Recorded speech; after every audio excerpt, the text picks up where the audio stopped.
Hello students, आइए आज आपके सामने एक नई चीज लेकर चलते हैं।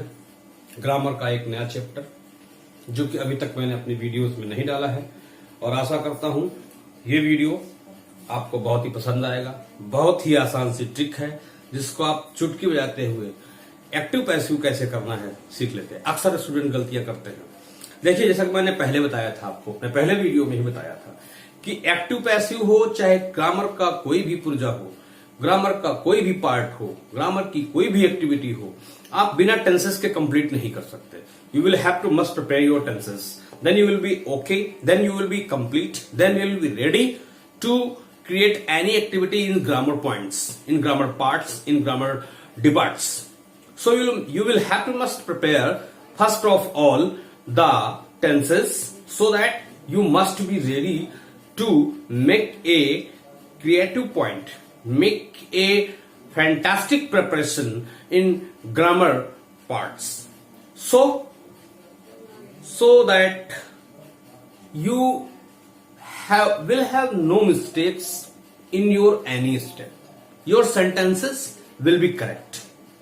Your sentences will not marked in false line. So you have to prepare it. इसलिए हम स्टडी करेंगे आज पैसिव एक्टिव पैसिव का।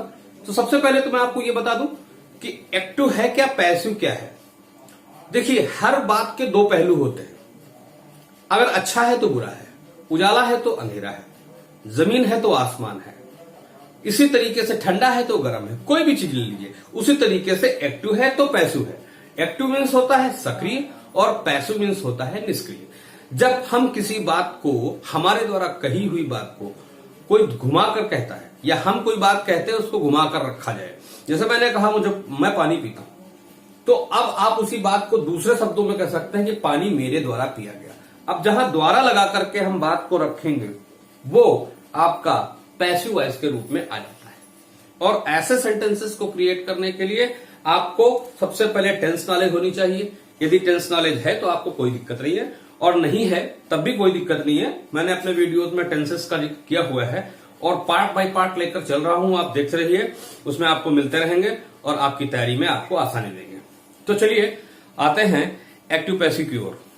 एक्टिव पैसिव में भी जिस तरीके से आपने टेंसेस का अध्ययन किया है उसी तरीके से सबसे पहले हम प्रेजेंट इंडेफिनिट से लेकर चलेंगे और इसके हर पार्ट को बारीकी से अध्ययन करेंगे, ताकि जब कभी भी आपको किसी भी प्रकार का सेंटेंस मिल जाए तो उसको पैसिव में बनाने के लिए आपको कोई जरूरत, कोई दिक्कत महसूस ना आए।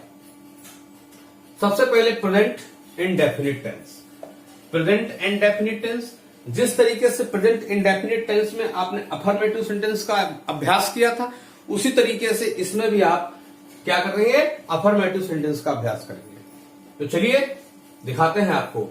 सबसे पहली रूलिंग आपकी आती है सब्जेक्ट। जब एक्टिव से आप पैसिव में ले जाएंगे तो सबसे पहले सब्जेक्ट रखेंगे, और वास्तविकता में वो सब्जेक्ट होता क्या है, वो होता है ऑब्जेक्ट ऑफ एक्टिव। जो एक्टिव वॉइस सेंटेंस में ऑब्जेक्ट की भूमिका प्ले कर रहा था वही आपका यहां पर सब्जेक्ट की भूमिका में आएगा। इसके बाद अब आपको इच, आर या एम, इन तीनों में से एक चीज को चुनना है। वो कैसे चुनना होगा, वो ऑब्जेक्ट के हिसाब से ही चुनना होगा। वो ऑब्जेक्ट जो आप सब्जेक्ट बना के पैसिव वॉइस में लाए हैं, और उस सब्जेक्ट के हिसाब से अगर वो एक वचन बन रहा है तो इज, बहुवचन बन रहा है तो आर, और अगर मी का प्रयोग उसमें दिया होगा तो इधर जब लाएंगे तो आप आई हो जाएगा, उसके हिसाब से यहां पर एम। इसके बाद थर्ड फॉर्म ऑफ वर्ब, जो भी क्रिया उसमें दी होगी उसको आप थर्ड फॉर्म में रखेंगे, फिर बाई का प्रयोग करेंगे, इसके बाद ऑब्जेक्ट। अब जो एक्टिव वॉइस में आपका सब्जेक्ट का रोल प्ले कर रहा होगा आप उसको ऑब्जेक्ट के रोल में रख देंगे। कैसे, सब्जेक्ट ऑफ एक्टिव, मैंने ब्रैकेट में इस चीज को इंडिकेट कर दिया है, आप देख रहे हैं। और अब आ जाते हैं हम एग्जाम्पल की ओर। एग्जाम्पल में आप देखते हैं सी प्लक्स फ्लावर्स, वह फूल तोड़ती है। Flowers are plucked by her. Plucks, she plucks flowers, flowers are plucked by her. मतलब वह फूल तोड़ती है फूल। और आपने किया क्या, फ्लावर, फ्लावर आपका एक होता तो एक वचन बन जाता। फ्लावर्स आपके हैं बहुत सारे हैं, इसलिए फ्लावर्स, इसके साथ आर, इसके साथ प्लग्ड बाय हर। इस तरीके से आपका सेंटेंस पूरा हो जाता है। अब यही चीज अगर आप निगेटिव में लेके चलते हैं तो सब्जेक्ट जो कि ऑब्जेक्ट ऑफ एक्टिव है, फिर इज आर में एम में से एक चीज का प्रयोग, इसके बाद केवल नॉट बढ़ जाता है, third form of verb plus by plus object जो कि सब्जेक्ट ऑफ एक्टिव है। इस तरीके से ये आपकी रूलिंग बन जाती है। अब इसमें हम flowers are not plucked by her इतना कर देते हैं। सेंटेंस आपके सामने है, रूलिंग आपके सामने है। इसमें दो चीजें मैंने बताई, एक तो अफर्मेटिव कैसे बनना है, दूसरा ये आपका निगेटिव का रूलिंग है। इसको देख लीजिए, ये रहा आपका निगेटिव का रूलिंग,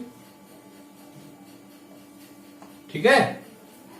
ये आपकी प्रिपेयर हो जाती है बहुत इजी वे से। सेंटेंस देखा आपने, सेंटेंस कैसा है, अगर वो निगेटिव अफर्मेटिव सेंटेंस है एक्टिव वॉइस का, तो सबसे पहले गए किसके पास, उस वाक्य के ऑब्जेक्ट के पास। और हां, एक दुविधा, कुछ लोग सोच रहे होंगे यदि ऑब्जेक्ट नहीं हुआ, तो यदि ऑब्जेक्ट नहीं हुआ तो उसका पैसिव वॉइस भी नहीं होगा, क्योंकि एक्टिव पैसिव ऐसी चीज है जो कि बिना ऑब्जेक्ट के तो बन ही नहीं सकता। सब्जेक्ट एक बार न दिया हो तो चल जाएगा, लेकिन ऑब्जेक्ट न दिया हो तो नहीं चलेगा, बनना ही नहीं है। अगर वो आप ऐसा वाक्य दिया है तो उसको आप उसके सामने लिख दें कि this sentence can not be translated into passive voice. बिल्कुल, जी हाँ।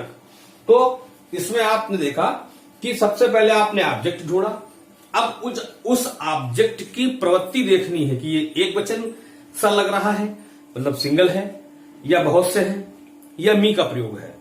जैसी स्थिति देखी उसको रखा, उसके बाद उसी के अनुरूप इज, आर या एम का प्रयोग किया। उसके बाद फिर उस वाक्य की क्रिया को ढूंढना है। क्रिया ढूंढ करके उसमें आप उसकी थर्ड फॉर्म को रखेंगे।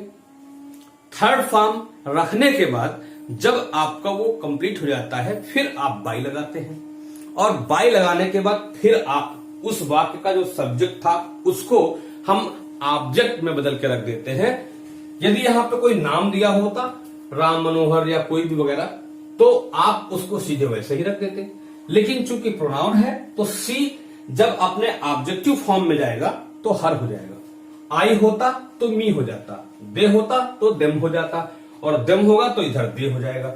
मतलब सब्जेक्ट जो मैंने आपको डायरेक्ट में एक चार्ट बना के दिया था, उस चार्ट को आप देखेंगे तो सब्जेक्टिव को ऑब्जेक्टिव, ऑब्जेक्टिव को सब्जेक्टिव किस तरीके से लाया जाता है ये उसमें स्पष्ट दिया हुआ है। तो इस तरीके से ये आपका इंडेफिनिट का अफर्मेटिव और नेगेटिव रेडी हो जाता है। अब चलते हैं इंट्रोगेटिव की ओर। अब इंट्रोगेटिव सेंटेंस जो आपका बनेगा वो भी इसी तरीके से ही बनेगा। फर्क केवल इतना है, जो चीजें आपने बाद में रखी थी वही चीजें आपको, जैसे कि मैंने आपको टेंसेस में नियम बताए हुए हैं, उसी टेंसेस के नियम के हिसाब से ही आपको पहले ले आने हैं। सबसे पहले वही आ जाएगा, क्वेश्चन बिफोर सब्जेक्ट, मतलब कर्ता के पूर्व प्रश्न। तो इसमें क्या करेंगे, is, are, am plus subject.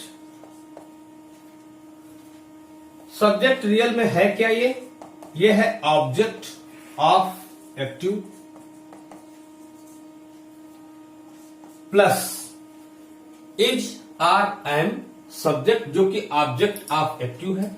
अब इज, आर, एम हम तो यही ले आए, इसलिए plus third form of verb plus by plus object जो कि सब्जेक्ट ऑफ एक्टिव है। ठीक है, अब इस तरीके से आप देख रहे हैं, इसको भी दिखा देता हूं। Does he eat mangoes question mark, क्या वह आम खाता है? तो अब मैंगोज बहुत से हैं इसलिए आर मैंगोज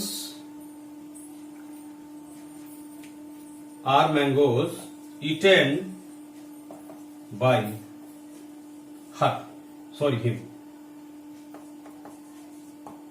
क्वेश्चन मार्क यहां तो है ऑलरेडी। अगर इसी जगह पर अभी आपका क्वेश्चन आफ्टर सब्जेक्ट आ जाए, क्वेश्चन आफ्टर सब्जेक्ट, तो आप क्या करेंगे? सब कुछ वही रहेगा, केवल क्वेश्चन बढ़ा दीजिए।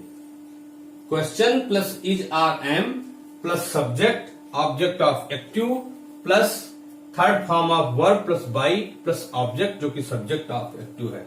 Question is are am plus बाकी यहां से है ही है, आप पूरा नियम वैसे ही से लिख सकते हैं और आपका उसी में आ जाएगा।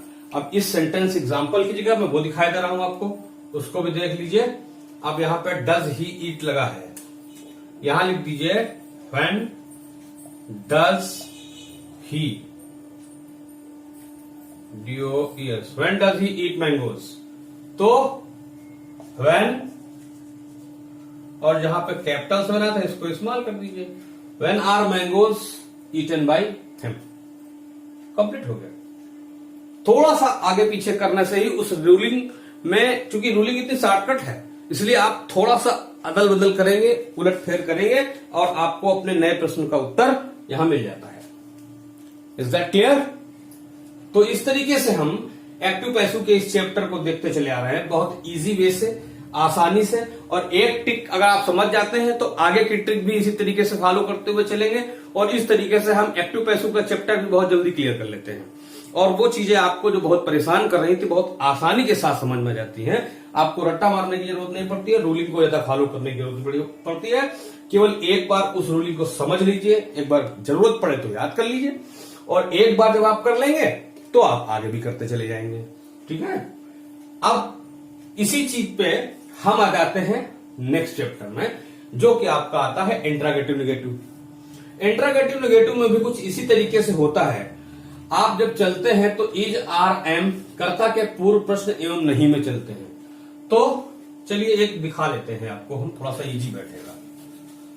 मैं बस यही चाहता हूं कि कम से कम समय में आप अधिक से अधिक सीखें, आपको ज्यादा देर नेट पर भी समय न देना पड़े, थोड़ी देर के लिए देख करके और आप उसको टेक्निक सीख लें, ताकि बाकी का टाइम आप अपनी एक्सरसाइज पर दें और उसको सॉल्व करने की कोशिश करें। कोई प्रॉब्लम हो तो आप बता सकते हैं। Question before subject with not, कर्ता के पूर्व प्रश्न एवं नहीं जब नॉट के साथ दिया हो तो क्या करेंगे? सबसे पहले आप इज आर एम फिर सब्जेक्ट लाते हैं जो कि वास्तव में ऑब्जेक्ट ऑफ एक्टिव है, जिसे हम पैसिव वॉइस का सब्जेक्ट कहते हैं, प्लस नॉट प्लस ले आए आप सबसे पहले is are am plus subject ले आए प्लस ऑब्जेक्ट ऑफ एक्टिव ले आए प्लस नॉट ले आए plus third form of verb ले आए प्लस बाई ले आए प्लस ऑब्जेक्ट ले आए जो कि सब्जेक्ट ऑफ एक्टिव है। क्लियर? अब कोई एग्जाम्पल देख लीजिए आप एक छोटा सा। अब इस बार हम बहुवचन लाते हैं। Do you not beat me? Question mark. Am I not beaten by you? Is that clear? ये चीजें आपकी हो गई। और इसी में अगर कर्ता के पश्चात प्रश्न एवं नहीं आता है तो ठीक उसी की तरह इसमें भी क्वेश्चन प्लस करके आप बाकी रूलिंग वैसे ही कर देंगे, इंटरोगेटिव नेगेटिव आपका कंप्लीट हो जाता है।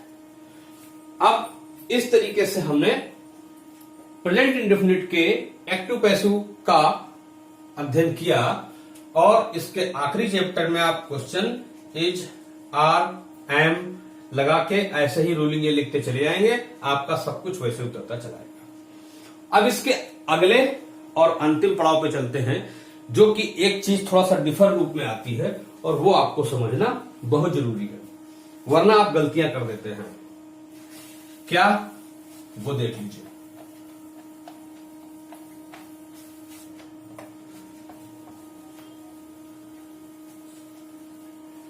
जैसा कि आपने पहले भी देखा कि कुछ प्रश्न ऐसे होते हैं जिनके साथ हमको अलग ट्रीट करना पड़ता है, ठीक उसी तरीके से इसमें भी हु के साथ, हु बीट्स यू, तुम्हें कौन पीटता है, क्या बनता है, by whom are you beaten. Ruling क्या बनती है, by plus whom, by whom, whom चाहे एक साथ लिखिए चाहे अलग अलग लिखिए, बाय हुम, उसके बाद is, are, am plus subject, subject क्यों, पहले आप इसको ऑब्जेक्ट लिखिए, ऑब्जेक्ट ऑफ एक्टिव ही लिख लीजिए सीधे सीधे, यहां पर सब्जेक्ट नहीं लिखेंगे, object of active plus third form of verb. देख लीजिए आपने, इस तरीके से सेंटेंस बनेगा, by whom are you beaten. क्यों, क्योंकि कोई तो है जो तुम्हें पीटता है। ऐसी स्थिति में जो आप हु को लेकर चलेंगे तो इसको बाय हुम हम पहले ही कर लेते हैं, और बाय हुम करने के बाद हम सीधे इज, आर, एम पे आ जाते हैं। उसके बाद जो ऑब्जेक्ट लिखा होता है उस ऑब्जेक्ट को ले आते हैं, ऑब्जेक्ट को जैसी स्थिति में था वैसी स्थिति में ही लाते हैं। क्यों, क्योंकि अब ये सब्जेक्ट इसका बन नहीं सकता, इसलिए जिस स्थिति में होगा वैसी स्थिति में ही ले आते हैं। कुछ चीजें ऐसी होती हैं, सॉरी वैसी स्थिति में ही क्या लाएंगे, हु बीट्स अगर इस जगह पे होता हु बीट्स हिम, तो by whom he is he beaten, वो आपका सब्जेक्टिव फॉर्म में ही आ जाएगा। लेकिन हम लाएंगे इसको इज, आर, एम लगाने के बाद, यहां पर ऑब्जेक्ट जो रखा होगा उसको यहां पे ऑब्जेक्ट ऑफ एक्टिव ही ले आएंगे, क्योंकि इस वाक्य में सब्जेक्ट के स्थान पर नहीं आ रहा है, आएगा वो वर्ब के बाद ही। इसलिए ध्यान रखना है कि इसमें अगर कोई प्रोनाउन यहां दिया है तो उसको उसके सब्जेक्टिव रूप में ला करके आपको लाना है, object of active subjective form of pronoun. अगर प्रोनाउन है तो आपको सब्जेक्टिव फॉर्म में लाना है, और ऐसे कोई नाउन दिया है तो आप ऐसे ही रख लीजिए, और इसके बाद थर्ड फॉर्म ऑफ वर्ब। तो ये रूलिंग थोड़ी सी अलग हो जाती है, क्योंकि इसका प्रयोग हमेशा हर टेंस में एक अलग तरीके से चलता है, इसलिए यहां पर भी हो जाता है। ठीक है, तो इस तरीके से, और जो मैंने 3 प्रश्न बताए थे, कौन सा, कौन सी, कौन से, अर्थात विच, हुज, हाउ मच और हाउ मैनी, ये 4 प्रश्न, इनके साथ भी हम इसमें भी कुछ उसी तरीके से ही ट्रीट करेंगे जैसे उसमें बनाया था, सेम बनेगा वैसे ही आपको देखना है। यदि कोई डिफिकल्टी होती है तो आप पूछ सकते हैं कमेंट में जाकर के, और जैसा कि मैंने अदर वीडियोस में भी कहा है, आप जितना अच्छा उत्साहवर्धन मेरा करते रहेंगे, जितनी अच्छी तरीके से आप मुझे फॉलो करते रहेंगे, मैं उतनी और अच्छी अच्छी वीडियोस डालने का प्रयास करूंगा और आपको लाभान्वित करता रहूंगा। आप देखते रहिए, आगे बढ़ते रहिए, और बिना किसी हिचक के हेल्प लेते रहिए, और अपनी स्टडी को कंटिन्यू रखिए। इस तरीके से आपका ये एक्टिव पैसिव का पहला चैप्टर कंप्लीट हो जाता है। मिलते हैं अपने अगले वीडियो में एक्टिव पैसिव के नए चैप्टर के साथ। तब तक के लिए goodbye, like, share and comment on my post, on my videos.